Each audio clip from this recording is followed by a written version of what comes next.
going on? Hello again. Welcome to the Fantasy DP World Tour show. You got not got changed since yesterday? No. Me neither. Fucking hell. Better than most.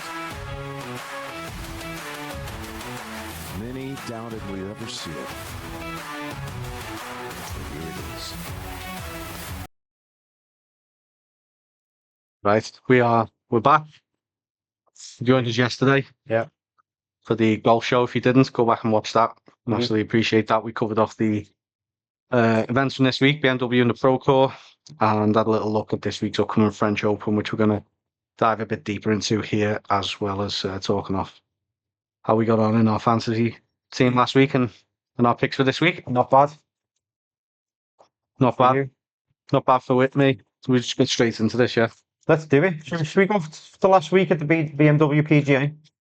Let's do it. Absolutely terrible week for me. This absolutely terrible. I went rogue. Rogue. I went rogue, and do you know what? You called it last week. You said I'm going rogue. When you picked your captain, I think you knew deep down it was a stupid move. I did, but considering he came second in a tie in a playoff last year, I thought he likes this event. He didn't like this event. He missed a putt. I think I texted you on the Monday, on the Thursday when he played his first hole and he was one over. But those you didn't know and just enlighten. Yeah, who you talking about? Tristan Lawrence, obviously. I think it's obvious. But Yeah, had he have so inconsistent. had I not have picked Tristan Lawrence and picked a different captain, I would have been right up there because everyone else did pretty relatively well. So yeah, annoyed with myself for that. I was trying to gain an advantage based on people who don't pick different players, and it clearly backfired. We're into the season, aren't we? When it's don't need to take as wild risks as you did. That was wild. But I think it's time to. If you want to start making a few inroads, playing it safe, I think is done, because we've got the French Open this week. Yeah, we've got 4 events left on the back 9 after that. Yeah. After the Ryder Cup, we go to Scotland. Yeah. We'll be there. Spanish Open in Madrid. DP World India Championship, Genesis Championship in South Korea, and then the 2 DP World Tour playoff events. So 7 events left in total. So time to go a bit rogue. But not too rogue. Mr. Lawrence is always crazy. Yeah. Yeah. So last week, are we jumping to go through the team, or are we going through yours? Or? Oh, hang on. There we go. I've got mine up on screen there. So last week I went Matt Fitzpatrick captain. Good pick. Basically on the pick, on the thoughts that he's back. Just feel like he's back, and he's had a pretty solid week. Couldn't quite get it done and get over the line, but he's finished in 5th in the end. Which got to be happy with. Lovely. I don't think in that field, if you pick Saddier out or Noren, fair play to you. There were a couple in our mini league who had Noren. Yeah. But I think in that field, I wasn't looking at them. Too many big names who I hadn't picked. Including Hovland, who was only my 3rd pick. He's finished in tie for 5th alongside Fitzpatrick. Clinton was only my 3rd pick. Also finished in the tie for 5th. Harry Hall, who last week, if you watched the show, I had Oberg in there till the very last minute, and I was deliberating. I was like, I want Hall in. Mentioned on the podcast last week, I want Hall in. And probably should have took Bob Mack out. Who missed he made the provisional cut on day 2, but then missed the cut on day 3. And then Tommy, who did make the provisional cut, kicked on and finished in the tie for 46th. Yeah. It was a good week. 1,883 tournament rank, which dragged me up a little bit further to 5,016th overall. And you've just snuck into 6th? 6th on our mini league leaderboard, yeah. Just underneath Premier Queen John Wood. How did you go? So we know your captain was an absolute biff. So yeah, everything else I'm happy with everyone else's scores, really. Matt Fitzpatrick tied for 5th, Ryan Fox tied for 46th, Marco Penge tied for 13th, John Rahm tied for 13th, and Shane Lowry tied for 46th, with Tristan Lawrence bringing up the rear, miscut, despite being my captain. So that's absolutely turmoiled me. Totally. Absolute pony. Yeah, tournament points 888, tournament rank 18,496, and yeah, way down. Should have picked Elvis Smiley, really. We down. Way down. Yeah, so I've opened up a little bit of a gap after that too. Then we were really tight in the mini league leaderboard. Yeah. Still 6th and 7th, but there's a couple hundred points difference now. Mhm. So just run through the top 10 then. Yeah. Dano, Kevin Renton's 75. Ben's Bash is in 8th. Here we go, Jay 7th. Myself in Here we go, Dan 6th. Premier Crudes on wood. I am closing and I will have you. Double bogey team in 4th. Past captain's picks in 3rd. And we have a change. Wow. So I mentioned last week that at one point they were level. Mr. Penn managed to see off Barty Do last week. No such luck this week. Barty Do is our new leader and has opened up a sort of 46-point lead. Despite Mr. Penn having Alex Noren as well. That's impressive. Did he? Yeah. Fair play. He also had Corey Connors, and he also had Billy Horschel, so that's where he's lost his points there. Barty Do's just had a consistent week, really. Similar to myself. Yeah. They only had Bob Mack who missed the cut, and John Rahm was a captain, Mhm. and then a few other solid picks. Fair play. New leader. Yeah. Well done, Keris. Darren Sharp, Mr. Penn, needs to put a few in the top in the final week of the season to try and get his top plate back. Can you believe we're nearly at the end of the season? It's Gone quick, hasn't it? It's gone really quick, yeah. Yeah, no, I've enjoyed doing it though. It's been good fun.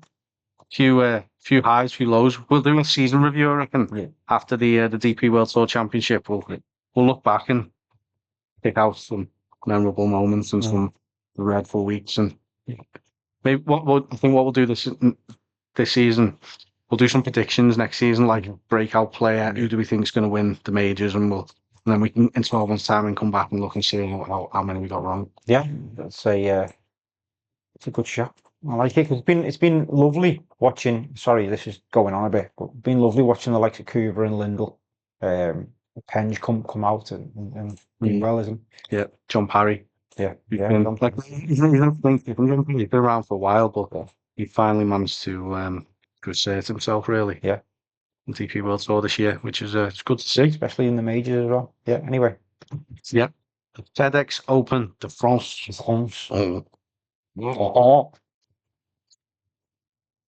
Golf de Saint-Nom-la-Bretèche in Paris.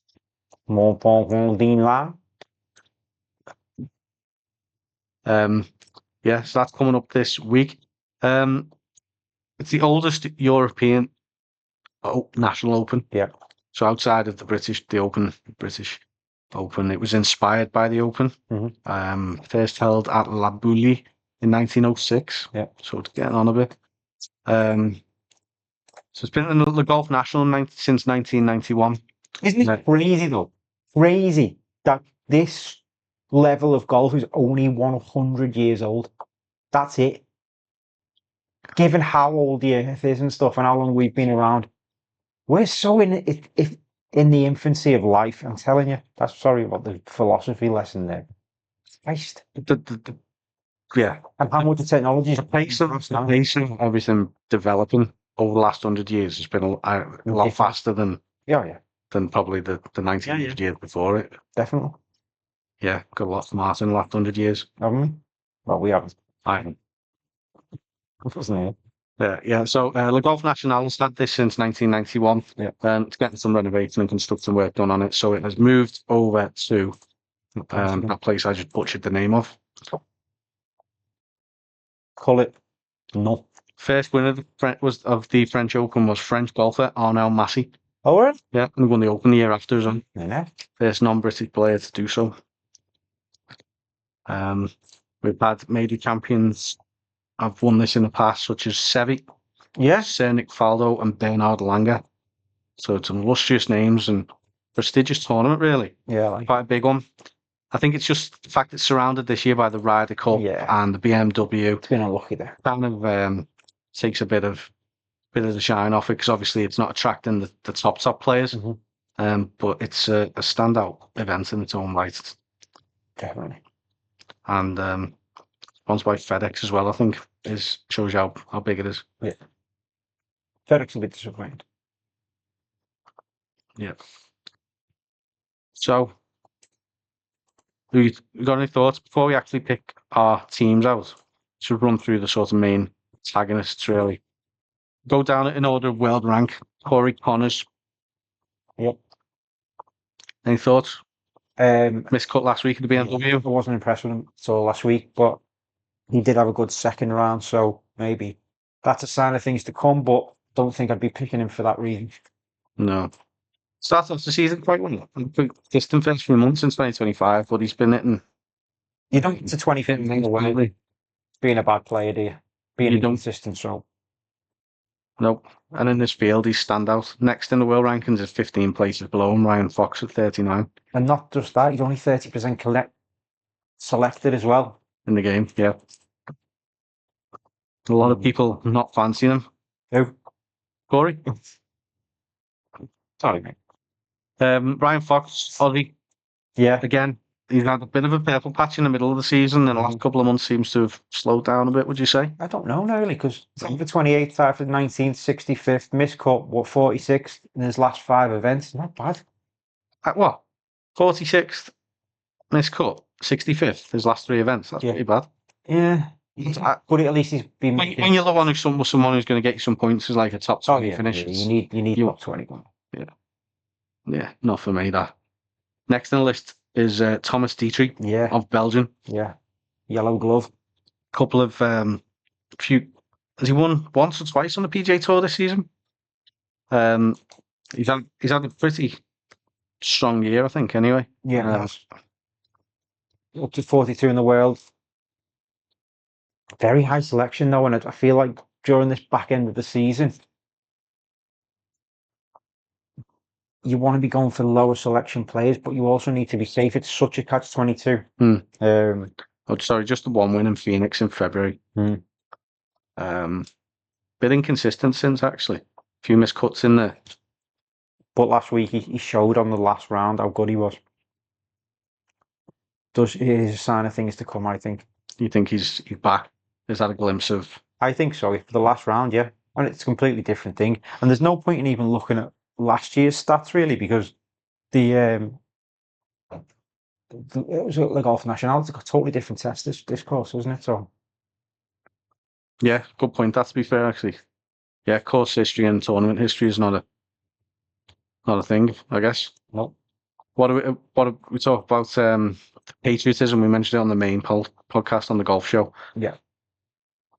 Think the French are going to dominate? Do you think there's going to be a cluster of them towards the top of the leaderboard, or? Definitely, and I've gone 3 French players who I think will do well in my team because French are a very patriotic nation, patriotic. Yeah. And I feel like you got to go down to 115th in the world to find the highest ranked French player, though. Yeah, but like you've just seen Adrien Saddier, how good he is from. I think they've done him dirty, actually, Adrien Saddier, with his photo on this DP World Tour game. He looks like an absolute clown, but he looks normal in real life, doesn't he? Yeah. Yeah, he's 120th in the world. You've got Pavon 124, Hoover 136, but him and Saddier in particular are trending that way, aren't they? Definitely. So you can probably disregard that, really, if they get another season under the belt. They probably have them, I would say. I'd probably put them comfortably inside the top 100 this time next year. Hoover, such a good season. Antoine Rosner, 152 in the world, and Roman Langath, 147. They're the highest ranked. Back on the sort of top players, we've got Minwoo Lee. Yeah. Shown a bit of a bounce back to form last week. Do you think he can kick on again? Yeah, his ball speed is unbelievable. Great off the tee. What we haven't done, which would be really useful for the viewers, is to actually tell you what this course is about. See what sort of beautiful. Tell you what sort of player this would suit. And who else have we got there? Harry Hall as well, who's just had a great season on the PGA Tour. Come over last week to the BMW, finished in a tie for 13th, another strong showing. Just consistently playing really well. So see no reason why not to throw him in my team this week. we obviously will come on to our teams. But they're like the guys in around the top 50 in the world rankings. And obviously we've talked about the French guys. We mentioned on the golf show the demise of Brooks Koepka. He's just had 2 missed cuts in Ireland and over in the BMW PGA. And then he's come back. He stayed over in Europe and he's playing in this as well. Mhm. It's just a question of why he's doing this, really, because our opinion is that he can't be bothered. But then if he must want it if he's playing these events, or is it just his missus wanting to go shopping in these places? I think so. London, Paris. I guarantee if they're in Milan next year, Brooks Koepka will be there. Fashion week, innit? Just a bit about the course then. It's in Paris. They've got 2 courses, the Rouge and the Bleu. Greens are fast, well maintained, and club has a strong reputation. Historically, having hosted big events such as the Canada Cup, the World Cup, Open de France before, Hopefully Loncombe, and the Seve Trophy. Course is wooded in places. Accuracy of the tee is rewarded. Trees, contour, and strategy matters. Challenging holes such as the 9th and 18th, which has got a big horseshoe type lake, which will collect stray approach shots, which is nice to see. So who will it suit? Accuracy off tee bombers such as Marco Penge. Precise iron players like Minwoo Lee. Strong short game with scrambling, such as in this field. I can't really think of anyone off the top of my head. Putters on fast green. Harry Hall, to me. Yeah, Harry Hall. He's a great short game. Yeah. So putters on fast greens, and then good course managers, given the doglegs, tree lines, hazard positioning. Risk and reward decisions will be central. So yeah, really, Just think about talking about Harry Hall, mate. yeah, I think he might be first on the team sheet here, based on what I've just said. Yeah. I at the start of the season, I'll let you into a little. We've discussed this. We did a lot of stats based evidence, and it didn't do well at all when we did the more stats based. So I've been going with the gut, really. Have we crashed? Yeah, this best not a lot cost the audio. Well, don't know how much we lost there. This could be a bit of a disaster, but we'll keep going and pick our teams. Yeah, go on. Yeah, don't know how long we were down there. I've only just noticed. Right. So in light of Jay's analysis there, of course, strategy, If you heard it. yeah, if you heard a few tech issues there. I've got Thomas Dietrich, my captain. Yep. I think he showed enough last week to show that his game's in a good place, and he's had a good strong season over in America. Adrien Saddier, just riding that crest of the wave. So while he's still up there, going to pick him. Harry Hall, consistent as got a lot of traits that suits him around here.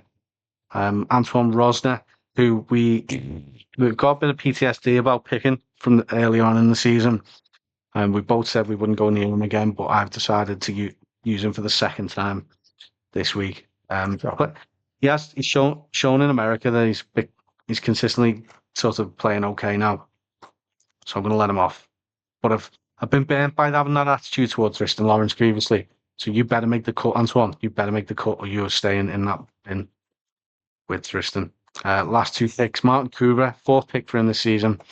Another French national who is playing really well and on an upward curve.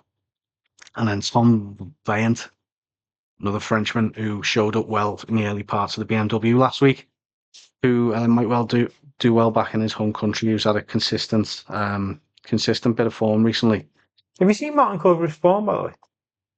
No, Miscut 13. don't care. Don't care. No, 13th was the 13th last week. Yeah. Upward curve. It's bad. It's bad. Tom Vaillant's last 4 is 24, 17, 42, 31. So if he finishes it like in the median and then around 25, 30, that'll be a decent return for the lads. So The lad. picked him. Nice. Let's get Jay's slide up. Oh, There you go, lad. I think Saddier for me is first name on the sheet, given his last couple of weeks. whether there's a bit of a hangover, but as we talked about JJ Spawn before, he went on to do it from the players, so Saddier can definitely do it, given how well he's playing at the moment. Laurie Canter is my only little worry this week, only because of his lack of form recently. But I feel like he's coming back, and he's one of the best in the field for me. So we've made it in the team. Frédéric Lacroix is also. Sounds like just a Paris defender. Yeah, he does. But he's shown up he's shown up well this season. He's had a decent season. A little bit hit and miss with his form, but when he does show it, he comes, doesn't he? All over. On top. And then I've got Raitan because he's in a purple patch. This is my last pick for Raitan this season. It's out. But yeah, Clemens Sorday, form's been really good. It's been top 30 roundabout every single week. I'm 15th last week, so patriotism. I've won 3 French plays in here. And then Mamouli, just because of how well he plays his irons and he hits the ball, so he's an accurate bomber. Woo! And Harry Hall may make it in the team, depending on whether I can trust Laurie Canter. A few notable mentions: Lagergren, Martin Kuvra, and Lengask. They're my 3 sort of. Yeah, I was talking about an evidence-based approach about this fantasy team. We went so evidence-based on the start of the season, did not do well any time. It seems like when we go with the gut and based on what it seems to Instinct to do a lot better. So there you go. There you go. Few road picks there. This is few road picks, but measured and good rationale. Fingers crossed you can kick on again. Well, not too well though, because you'll close the gap on me if you do. I will. But I'm after you, Mr. Drumwood, Premier Crew, coming for you. Yeah. I think that covers it off, mate. Yeah, I agree. This is this is the Fantasy DP World Tour podcast. It is gonna not be here next week because we'll be previewing the Ryder Cup on the main golf show. Yep. And then we'll be back the week after to discuss. Or we might do a little one just to review how this week went. But obviously it'll only be a short one with nothing else to preview. And then we'll be back the week after to preview the Alfred Dunhill links, which I can't wait for because we're going to be at. Might even do a little bit of extra content that week. See if we can maybe throw a podcast in at the halfway stage or something from St Andrews somewhere. And the jigger. I'd be very surprised they allow us to film in the jigger. We'll see. But we'll give it a go, see what happens. Right, I've been Dan from Here We Go. That was the Fantasy CTP World Tour show. I've been Jay. Enjoy your week. Enjoy the golf. And we'll be back to the Ryder Cup preview next week. Don't forget, like, subscribe, and buy a Shots Go pot for your dad with the promo code Here We Go. or your uncle. Or your uncle. Or your granddad. Or your nan. Yeah. Anyone you know who loves golf will love ShotsGo. Get on it. Here we go at shotsgo.com for an extra 15% off, and we'll be back next week. See you later. See you later. Drop her a bit. Better than most.